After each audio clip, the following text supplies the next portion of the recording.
Hello दोस्तों, welcome back to my channel. तो दोस्तों, आज का ये वीडियो काफ़ी महत्वपूर्ण होने वाली है, क्योंकि आज के इस वीडियो में हम बात करने वाले हैं आरआरबी एग्ज़ाम में पूछे गए साइंस के 25 मोस्ट इम्पोर्टेंट क्वेश्चंस जो कि पेपर में आ चुके हैं, और चांस है कि ये क्वेश्चंस रिपीट भी हो सकते हैं। दोस्तों, सभी प्रश्नों का आंसर अच्छी तरह से याद में रख लेना है, ताकि एक क्वेश्चंस पेपर में दोबारा पूछे जाए तो आप इनका सही से जवाब दे सको। तो दोस्तों, शुरुआत करते हैं आज के जीके स्टडी को। तो पहला प्रश्न है, इनमें त्वचीय श्वसन किसमें होता है? तो इनमें साथियों त्वचीय श्वसन केचुआ में होता है। ऑप्शन डी राइट आंसर हो जाएगा, केचुआ। अगला प्रश्न है, कौन सा जीव ऑक्सीजन के बिना जीवित रह सकता है? तो साथियों इनमें से अवायुजीवा बिना ऑक्सीजन के जीवित रह सकता है। ऑप्शन डी राइट आंसर हो जाएगा साथियों, अवायुजीवा। अगला प्रश्न है,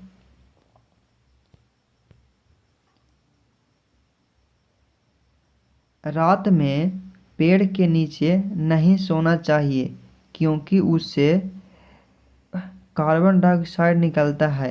ऑप्शन ए राइट आंसर हो जाएगा साथियों, रात में पेड़ के नीचे इसलिए नहीं सोना चाहिए क्योंकि उससे कार्बन डाइऑक्साइड निकलता है।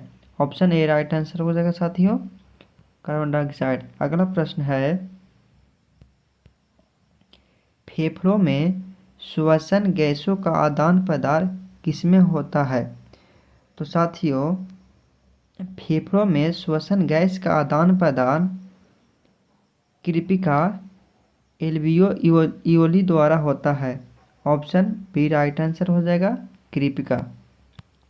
अगला प्रश्न है, हेलियोटोटिस को आमतौर पर किस नाम से जाना जाता है? तो साथियों हेलियोटोटिस को सांस की दुर्गंध से जाना जाता है। ऑप्शन सी राइट आंसर हो जाएगा, सांस की दुर्गंध। अगला प्रश्न है, वायवीय श्वसन क्या है? तो साथियों वायवीय श्वसन जो है ऑक्सीजन की उपस्थिति में श्वास लेना को वायवीय श्वसन कहते हैं। ऑप्शन डी राइट आंसर हो जाएगा साथियों। अगला प्रश्न है, किस प्रकार के जीव में श्वसन से अधिक ऊर्जा उत्सर्जित होती है? तो साथियों एरोबिक श्वसन जो है ऑप्शन ए राइट आंसर हो जाएगा, जिससे अधिक ऊर्जा उत्सर्जित होती है। ऑप्शन ए राइट आंसर होगा। अगला प्रश्न है साथियों, निम्न में से कौन सा एंजाइम प्रोटीन का विखंडन करता है? तो साथियों इनमें से पेप्सिन जो है एंजाइम प्रोटीन का विखंडन करता है। ऑप्शन डी राइट आंसर हो जाएगा, पेप्सिन। अगला प्रश्न है साथियों, निम्नलिखित में से किस जीव की छोटी आंत लंबी होती है? तो साथियों इनमें से गाय की छोटी आंत लंबी होती है। ऑप्शन सी राइट आंसर हो जाएगा, गाय। अगला प्रश्न है साथियों, निम्न में से कौन सा पाचन एंजाइम लार में पाया जाता है? तो इनमें से साथियों एमाइलेज पाचन एंजाइम लार में पाया जाता है। ऑप्शन ए राइट आंसर हो जाएगा, एमाइलेज। अगला प्रश्न है, मुख गुहिका मानव खाली स्थान तंत्र का एक हिस्सा है। तो साथियों मुख गुहिका जो है साथियों पाचन तंत्र का एक हिस्सा है। ऑप्शन सी राइट आंसर हो जाएगा, पाचन तंत्र। अगला प्रश्न है, लार एमाइलेज खाली स्थान के पाचन में मदद करता है। तो साथियों लार स्टार्च के पाचन में मदद करता है। ऑप्शन बी राइट आंसर हो जाएगा, स्टार्च। अगला प्रश्न है साथियों, अपच के दौरान अमाशय में दर्द से छुटकारा पाने के लिए लोग निम्न में से किसका उपयोग करते हैं? तो अपच के दौरान अमाशय में दर्द के छुटकारा पाने के लिए मिल्क ऑफ मैग्नीशियम का उपयोग करते हैं। ऑप्शन सी राइट आंसर होगा, मिल्क ऑफ मैग्नीशियम। अगला प्रश्न है साथियों, निम्न में से क्या आहार नाल में अम्लीय आहार को क्षारीय में परिवर्तित करता है? तो इनमें से जो है साथियों, पीतरस अम्लीय आहार को क्षारीय में परिवर्तित करता है। ऑप्शन डी राइट आंसर हो जाएगा, पीतरस। अगला प्रश्न है, एक वयस्क मनुष्य के मुंह में केवल कितने कृदंत होते हैं? तो साथियों, एक मनुष्य के मुंह में 8 कृदंत होते हैं।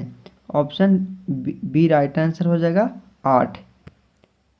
अगला प्रश्न है, कौन सा पदार्थ पित्ताशय में संघरित और सांद्रित होता है? तो साथियों, इनमें से है पित्त जो है साथियों, पित्ताशय में संघरित और सांद्रित होता है। ऑप्शन सी राइट आंसर हो जाएगा। अगला प्रश्न है साथियों, मानव शरीर का कौन सा अंग रक्त में शर्करा की मात्रा को नियंत्रित करता है? तो साथियों, इनमें से अग्नाशय जो है, अग्नाशय अंग रक्त के शर्करा की मात्रा को नियंत्रित करता है। ऑप्शन डी राइट आंसर हो जाएगा, अग्नाशय।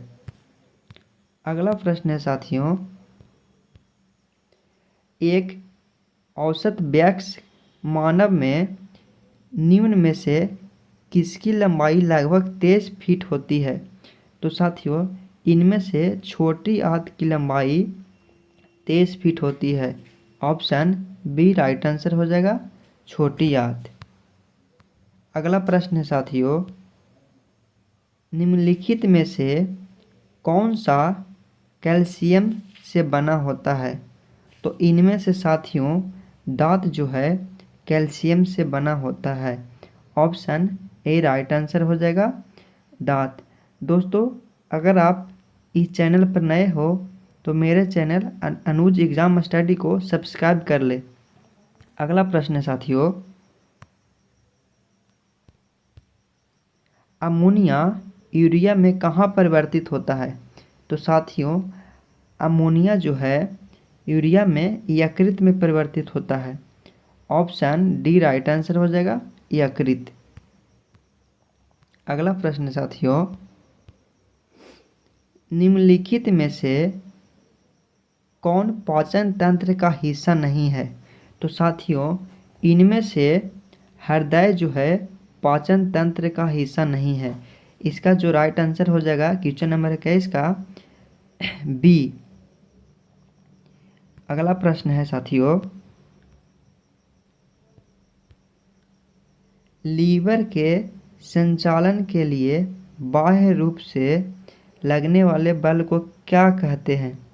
तो साथियों, लीवर के संचालन के लिए लगने वाले बाह्य बल को प्रयास कहते हैं। ऑप्शन सी राइट आंसर हो जाएगा, प्रयास। अगला प्रश्न है साथियों,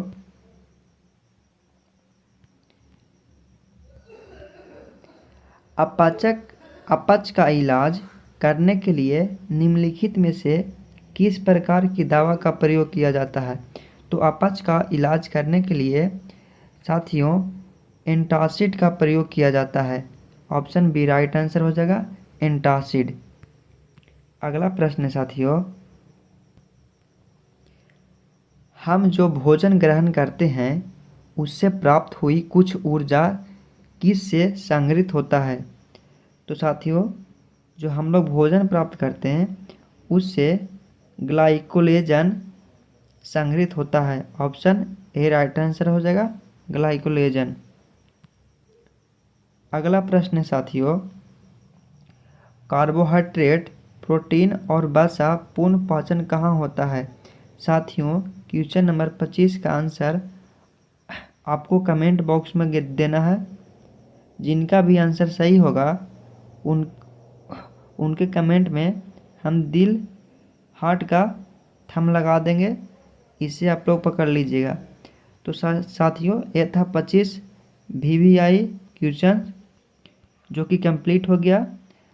अगर इसी तरह के और वीडियो देखना चाहते हैं तो मेरे चैनल अनुज एग्ज़ाम स्टडी को सब्सक्राइब कर ले, ताकि वीडियो का नोटिफिकेशन आप तक सबसे पहले पहुंचे।